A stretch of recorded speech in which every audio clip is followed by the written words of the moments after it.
আপনার গতকালকে রাতে দেখেছেন সালমান এফ রহমান ব্যাংক লুটেরা, শেয়ার বাজার লুটেরা, সমস্ত বিশেষ করে অনেকগুলো কেলেঙ্কারিতে তিনি কিন্তু জড়িত আছেন। কাজেই তাদের মতো ব্যক্তিদেরকে এমন মামলা দেওয়া যাবে না যে জামিন পেয়ে আবার বের হয়ে যায়।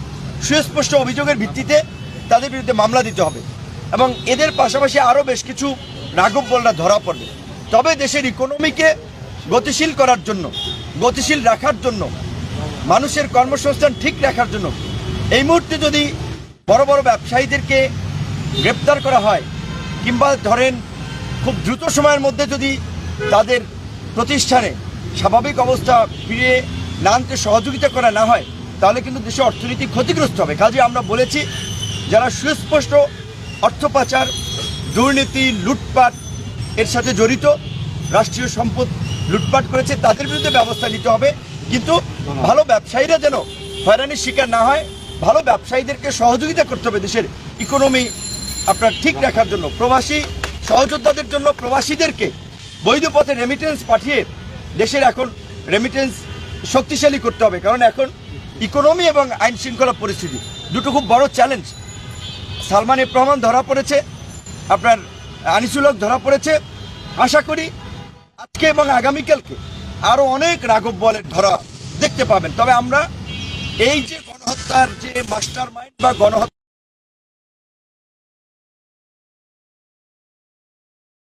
শেষ পর্যন্ত ক্ষমতায় থাকতে ভারতের সামরিক বাহিনীর হস্তক্ষেপ চেয়েছিলেন। কাজে এই দেশদ্রোহী শেখ হাসিনাকে দেশে এনে বিচারের মাধ্যমে শাস্তি কার্যকর করার আমরা দাবি জানিয়েছি এবং শেখ হাসিনার সহযোগীদের মধ্যে অন্যতম ছিল ওবায়দুল কাদের। অনতিবিলম্বে ওবায়দুল কাদের সহ স্বরাষ্ট্রমন্ত্রী আসাদুজ্জামান কামাল যারা দেশে আছে লুকায়িত পালায়িত, শামীম ওসমান সহ তাদেরকে আমরা গ্রেপ্তারের দাবি জানিয়েছি। তারা কাজ করছে, আশা করি খুব অল্প সময়ের মধ্যেই অনেকে গ্রেপ্তার হবে। এখন ওই যে একটা কথা আপনার প্রচলিত আছে যে হাতি ঘোড়া গেল জল, মশা বলে কত জল, এরকম একটা কথা আছে না? তো এখন দেখেন আওয়ামী লীগের প্রধান শেখ হাসিনা দেশ থেকে যান নিয়ে পালাইছে। এখন তিনি দিল্লি বসে উস্কানি দিচ্ছেন তার নেতাকর্মীদেরকে, নৈরাজ্য তৈরি করার কথা বলছেন। এইখান থেকে আবার দুই একজনে কথাবার্তা বলতেছে। বরগুনার একজন কিন্তু অলরেডি কট। কাজে এই যে যারা আস্ফালন দেখাচ্ছে, গোপালগঞ্জ থেকে খবর থাকবে না কারো, কিন্তু আমরা পরিষ্কারভাবেই জানিয়েছি যে এই নৈরাজ্যকারীদেরকে অনতিবিলম্বে গ্রেপ্তার করতে হবে। এই যে ছাত্রলীগ, যুবলীগ, আওয়ামী লীগ সহ সারা দেশে যারা এই ছাত্র জনতার আন্দোলনে বন্দুক উঁচিয়ে গুলি করেছে, ভিডিও ফুটেজ আছে, তাদেরকে ধরতে হবে, কারণ না হলে এরাই নৈরাজ্যটা করবে। এবং তারা আশ্বস্ত করেছে তারা কাজ করবে। সাংবাদিক, নাগরিক সমাজ, রাজনৈতিক দল এদের তালিকা করার জন্য আমাদের সহযোগিতা চেয়েছে। কাজে আপনাদের এলাকায় যেখানে মিছিল হয়েছে, সমাবেশ হয়েছে, সেখানে কারা বাধা দিয়েছে, কারা হামলা চালিয়েছে, এই সমস্ত সন্ত্রাসীদের তালিকা করা হবে এবং তালিকা করে তাদেরকে গ্রেপ্তার করা হবে। এবং পরিষ্কারভাবে আমরা একটা কথা বলি যে বাংলাদেশের মাটিতে আওয়ামী লীগ তার রাজনীতি করার বৈধতা হারিয়েছে, জনগণের উপর অত্যাচার চালিয়ে। কাজেই আওয়ামী লীগের রাজনীতি এদেশে আর ফিরে আসবে না। যারা দুঃস্বপ্ন দেখছেন তারা অন্ধকার কারা প্রকোষ্ঠে ও অচিরেই পতিত হবেন। কাজেই আপনাদের প্রতি আহ্বান জানাতে চাই যে এমন পরিস্থিতি তৈরি করে নিজের বিপদ আনেন না। শেখ হাসিনা হেলিকপ্টারে করে ভারত নিয়ে গেছে শেখ হাসিনাকে। আপনাদের মতো আবর্জনা, চোর, বাটপার, লুটেরা, মাফিয়াদেরকে ভারতও নেবে না, হাসিনাও নেবে না।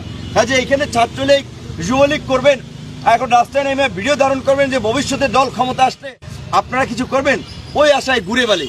আমরা অনুরোধ করব দেশের শান্তি শৃঙ্খলা বজায় রাখার জন্য যারা ছাত্রলীগ, যুবলীগ, আওয়ামী লীগের ছিলেন আপাতত তওবা কইরা জনগণের কাছে মাফ চাইয়া ভালো হয়ে যান।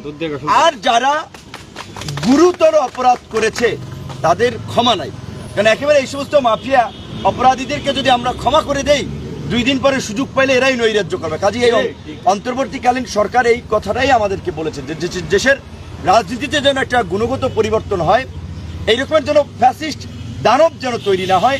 এখানকার প্রতিষ্ঠানগুলো, সেটা আপনার বিচার বিভাগ, সেটা আপনার গণমাধ্যম বলেন, দুর্নীতি দমন কমিশন বলেন, এইরকম যেন বেশ কিছু ভালো প্রতিষ্ঠান তারা গড়ে তুলতে পারে। পুলিশের সংস্কার সহ বিভিন্ন প্রতিষ্ঠানের সংস্কার করতে পারে। যেমন র্যাবকে ইতিমধ্যেই ডেথ স্কোয়াড হিসেবে আন্তর্জাতিকভাবে ডয়েচে ভেলে সহ আল জাজিরা করেছে এবং তাদের উপরে মার্কিন নিষেধাজ্ঞা রয়েছে। কাজে এই র্যাব নাম নিয়ে তো আর চলা যাবে না। র্যাব অনতিবিলম্বে বিলুপ্ত করবে, এটা তারাও কাজ করছে, আমাদেরকে জানিয়েছে।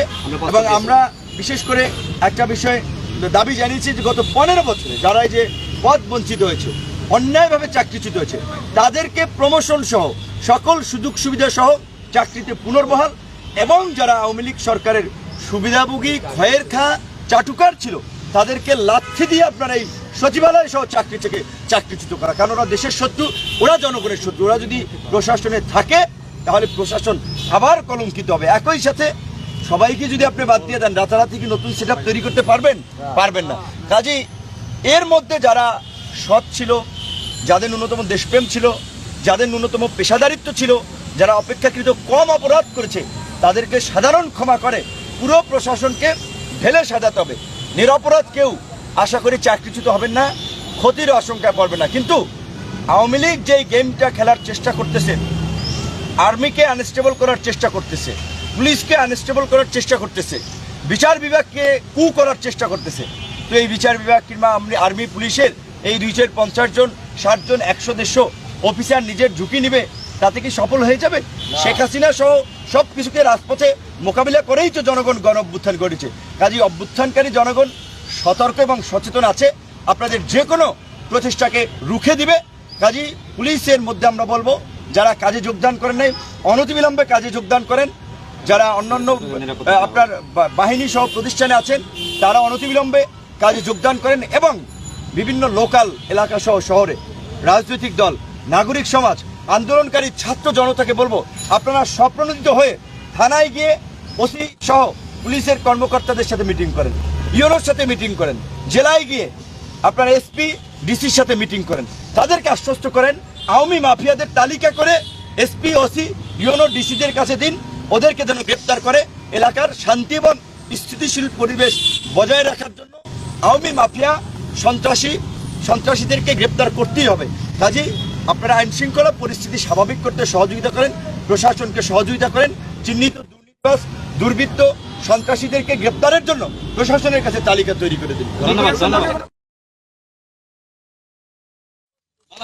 একটা ভিডিও খুবই ভাইরাল, সেখানে স্বরাষ্ট্রমন্ত্রীর সঙ্গে একজন পুলিশ উদ্যোগী কর্মকর্তা কথা বলছেন এবং গুলি করে মারার ব্যাপারটা স্পষ্ট করছেন। সেই জায়গা থেকে আপনাদের রাজনৈতিক অবস্থান থেকে আপনারা স্বরাষ্ট্র উপদেষ্টার সঙ্গে কথা বলছেন, এই ব্যাপারে কোনো ধরনের আলোচনা হয়েছে কিনা, বা আপনারা সুনির্দিষ্ট কি চাচ্ছেন স্বরাষ্ট্রমন্ত্রী? আমরা কিন্তু একটা বিষয় পরিষ্কারভাবেই বলেছি যে একজনকে বাধ্যতামূলক অবসরে দেওয়া, যেমন এসবি প্রধান মনিরুল সাহেব কিংবা জেএমপি কমিশনার সাবেক হাবিবুর রহমানকে বাধ্যতামূলক অবসরে দেওয়া হয়েছে। তো এরা তো অফিস থেকে অস্ত্র উদ্ধার, মিছিলে বোমাবাজি করে মিছিল নৎসাৎ করে দেওয়া, এই ধরনের গুরুতর অপরাধ, মানবতা বিরোধী অপরাধগুলো করেছেন। কাজে এদেরকে শুধু বাধ্যতামূলক অবসর দিলে, চাকরিচ্যুত করলে তো কিছু হবে না, এদেরকে আপনার শাস্তির মুখোমুখি করতে হবে। প্রয়োজনে আন্তর্জাতিক আদালতের মাধ্যমে, আন্তর্জাতিক মানবতা বিরোধী অপরাধ আদালতের স্ট্যান্ডার্ড বাড়িয়ে বিশেষ ট্রাইব্যুনাল করে তাদেরকে অবশ্যই শাস্তিমূলক পদক্ষেপ নিতে হবে, এই দাবি আমরা জানিয়েছি। আমি আরেকটা বিষয় বলি, সেটা হলো যে জনগণের উদ্দেশ্যে বলতে চাই যে আপনারা সীমান্তে পাহারা বসান, একজন আওয়ামী লীগার, একজন গুন্ডা লীগ, মাস্তান লীগ যাতে করে পালিয়ে না যেতে পারে। মাননীয় স্বরাষ্ট্র উপদেষ্টার পক্ষ থেকে এই আহ্বান জানানো হয়েছে যে এইটা আমাদেরকে পাহারা দিতে হবে, সীমান্তে পাহারা দিতে হবে। ধন্যবাদ।